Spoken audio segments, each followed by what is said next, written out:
Welcome to the Popish Plot. I'm Nate. I'm Jessica. And I'm Mike. And today, it's Fat Tuesday. Yay! And we're here to tell you, you're Lenting wrong.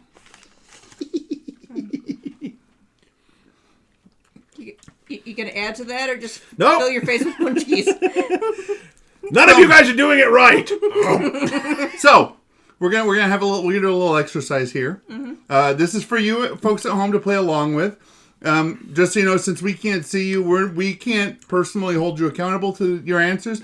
However, your guardian angel is with you, and they will know if you are lying for no good reason. So, question number 1.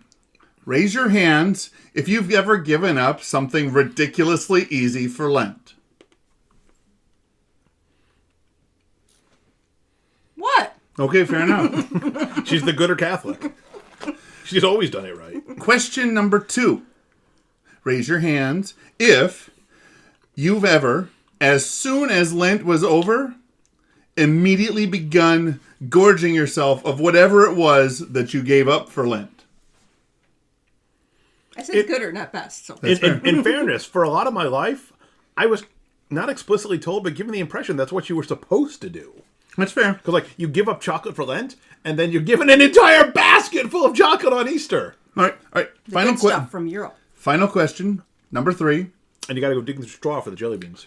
Raise your hand if you have ever gone and given up something for Lent, which, either knowingly or unknowingly, made life extremely difficult for everybody else around you.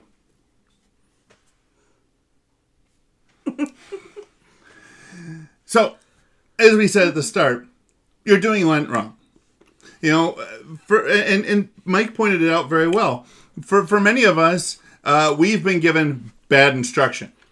I was poorly catechized. We were poorly catechized. We all thought that the whole idea is that you give something up that's gonna be a little bit of a penance kind of a thing, and as soon as Lent is over, you can have it back. Mm-hmm.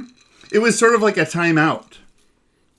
You know, for Lent, you can't have this thing, but once it's done, you can have it back. And quite oftentimes, you know, we go and we give up things that, well, really, there's no good reason for us to give it up. And as a result, we kind of sort of just starve ourselves of things that can actually be somewhat beneficial. For most of my life, why did I give things up for Lent? Because you're supposed to give stuff up for Lent. Because you had to give something up for Lent. Yeah. Like the year I gave up video games, and everybody was just miserable. Yeah, that's like giving up coffee. Yeah, that's a penance for everyone else. That was a penance for... I gave up, or, you know, when I gave up YouTube, where I gave up something that was a penance. Don't listen to that man. Do not give up YouTube for Lent. Do not. But I gave up something that was supposed to be an exercise for me, but in reality, it became a penance for everybody else. Mm-hmm. I actually have seen people who suggest that instead of giving up a social media for Lent, you do 40 days of finding like new Catholic podcast, new Catholic YouTube channels, you know, because then it has the advantage that you're growing in the faith, hopefully, because you're getting all this new information versus just doing a vague post about see you guys in 40 days and then, you know, not responding to anything. Like a great Lenten practice, watch at least one new Bishop Barron video every day of Lent. There you go. When, you know, I've also gone, I'm sure, I know other people have as well, gone and done the thing where I went and I picked up a new habit for Lent. And as soon as Lent was over, I chucked that habit out the window. Well, Lent is over. I was doing it for Lent and Lent was over. The reason why I say we're all doing this wrong is because, yes, Lent is a penitential season. We are supposed to make things a little harder on ourselves simply to help ourselves get ready and experience the season that is Lent. As the Lord went into the desert for 40 days, we go into the proverbial desert for 40-some days. But we need to be looking at Lent as from the standpoint of an opportunity for us to get ourselves more in order, right? So But Lent is the end of the first group of ordinary time. Yes, it's the end of the first portion of the ordinate days. But I'm saying we need to sort of order our lives towards Christ. Which means that if we are going to give something up for Lent, it should not only be something that's going to be a little difficult for us to deal with not having, but it should also be something that us not having is a good. And when we get around to the end of the Lent, it should be a thing that we're still not going back to. I don't need to eat a Snickers bar. Realistically speaking, I never need to eat a Snickers bar. Right. I don't know if I'd choose Snickers, but yes, that's sort of the thing is, there's this thing in my life. It's not particularly good for me. It would be relatively difficult for me to just cut it out cold turkey. But I'm going to do that for Christ, and I'm going to become the better for it. And then when Easter comes, I shouldn't necessarily rush back into this because I've already identified that this is something that is not particularly good for me. Whereas most people are, you hear all the people who are like, I'm giving up chocolate. And it's not like they're the person who's eating 5 chocolate bars, 20 chocolate bars a day. Mm-hmm. They might have a chocolate bar once in a while. They are taking something that is a good, and they are then depriving themselves of that good. And the moment the Easter comes around, they then actually take it to a level that's maybe not so good, just because they're making up for all the good that they didn't have during Lent.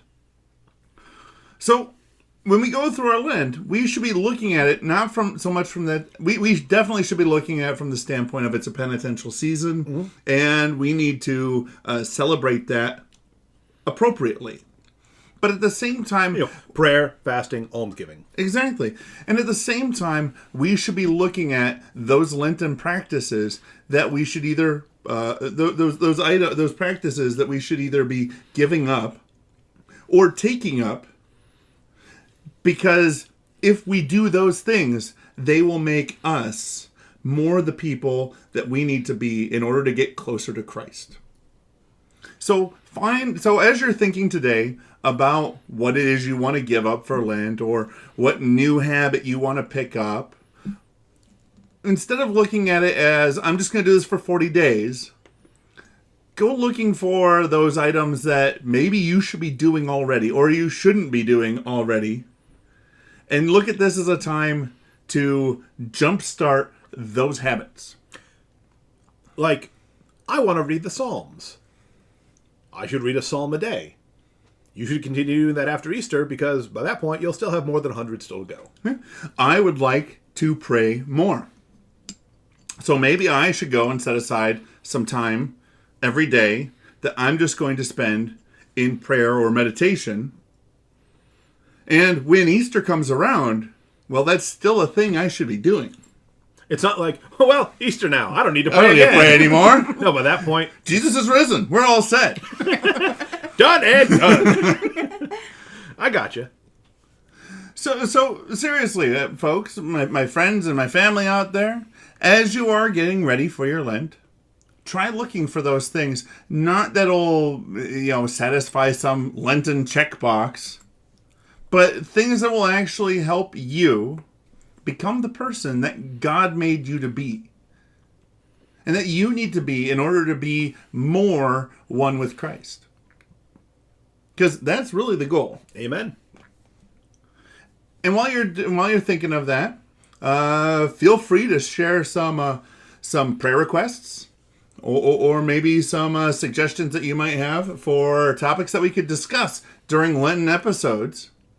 Down below in the comments section. Hit that subscribe button and the bell next to it to get notified when the next episode comes out.